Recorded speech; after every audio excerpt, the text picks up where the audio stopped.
Hey folks, and welcome to TheyMightBeRacing.com. Today we're dealing with an issue with Mom's Spitfire. When she bought the car, it had an exhaust on it that wasn't quite the best exhaust on the planet. In fact, last week it decided to disintegrate into its original constituent parts. So you see you've got a cherry bomb with a double tailpipe that somebody has bodged together at some point. And they've added that to the original pipe that came back. Now, on the Spitfire, depending on the year and where it was released and made, or whose emission standards it had to meet, there are two different styles of exhaust system for this particular car. The first type has no catalytic converter, and instead of this pipe ending here, it actually comes up to a point where it meets with the exhaust manifold. On Mom's car, it's an American emission car, so a California car, so it has the catalytic converter at the front. So before you go running out to buy an exhaust for your Spitfire, you need to make sure you know whether you have a catalytic converter based exhaust or a non-catalytic converter based exhaust. So knowing that, and knowing that she needed a new exhaust system, I went underneath the car and figured out what was still there. Well, this is all I could find from the original exhaust system. One hanger and the bolt that held it on the bottom of the car. These are used on the muffler. It's a old school flexible piece of tire rubber that the muffler can flex against as the car is rolling. So we had to go and order a few new bits. So to start with, I'll just shift that back a little bit.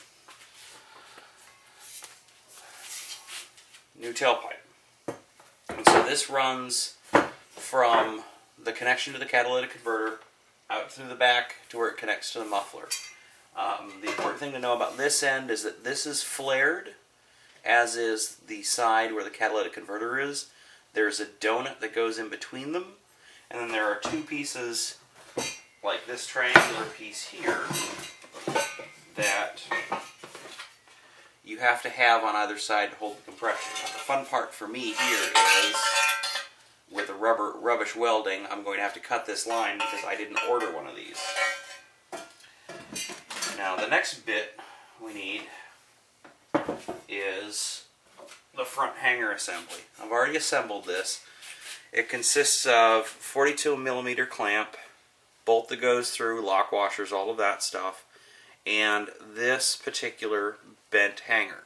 And it's designed as a little piece underneath to the passenger side of the transmission tunnel where this gets bolted up to the body. So we got that for the front. And then for the back, obviously we needed a muffler. So, Mom, being somebody who prefers stock setups, got her a stock muffler. Now, as I mentioned before on the hanger, you can see here that I also got all the brand new hanger assemblies for this. And so what I've done is I've partially assembled it already on the muffler. As I said, it consists of the vertical piece of rubber that allows the flex. Inside the holes in the rubber there are short cylinders to run the bolt through. And then down at the bottom side here I've got the bolt running through, and it's got a small bracket on the far side that gets hooked out there. Now on the upper piece, what actually occurs is your bolt goes through a tab on the bottom of the body, through the shim, and then through this with a lock washer and nut. So what we're going to do is we're going to go ahead and assemble this, and the way we're going to do it is we're going to install the muffler first, get that hung in the right position, and then from there we're going to insert the tailpipe, the exhaust pipe into the flange here on the muffler, and then we're going to connect it up at the engine, up towards the front of the car. The reason why we're doing this is the muffler is the heaviest part of this entire assembly, so it's easiest to get this up in the air than first, rather than trying to mess with it when everything else is done. Now the other thing that this does is it gives us a balancing point for the exhaust pipe as it comes all the way down the car, so that when we mate up against the donut, we can ensure to get a good seal.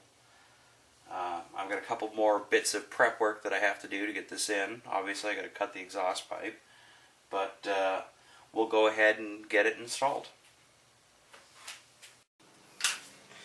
Alright, so the first step to putting all this new exhaust in is to get the muffler installed. There are two vertical tabs underneath the back of the car here that the bolt goes through, and then through the rubber and the rest of the hardware that comes with it. The best trick that I found for doing this is actually getting down like this and then just lifting it up into place.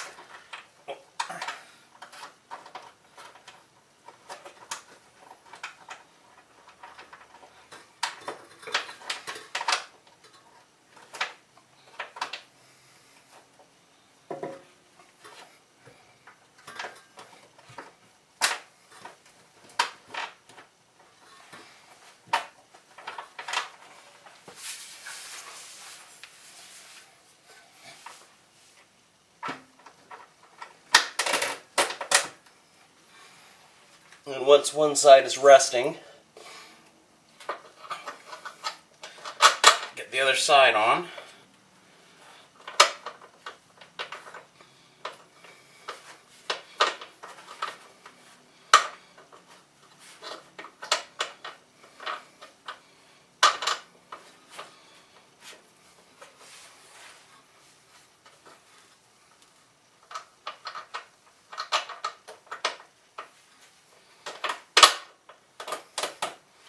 Basically, you want to get that up so that you're not having to support all the weight.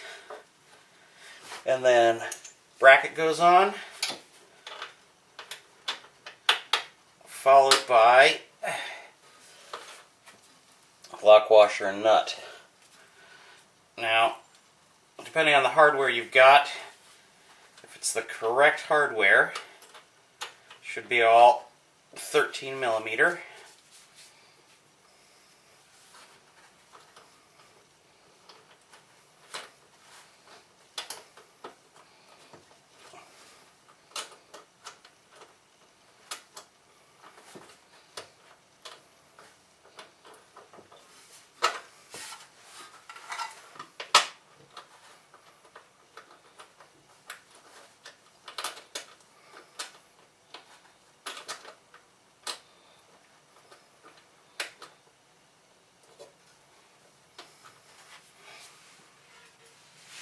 And then go ahead and thread the other side.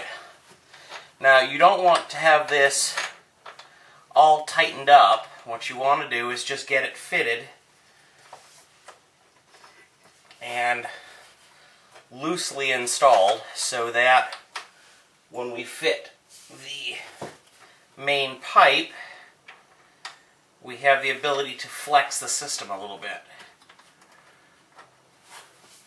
So basically what you want to do is get all this on here so that it will support the assembly and not fall out.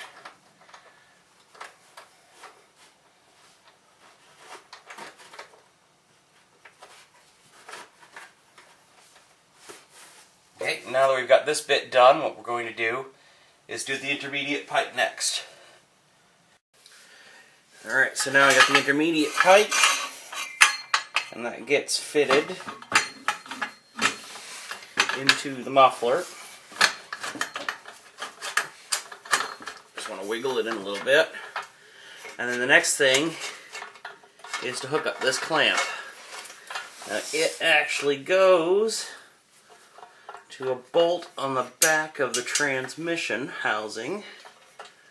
So, again with the back end, like the back end, goal right now is to get it just threaded and supporting.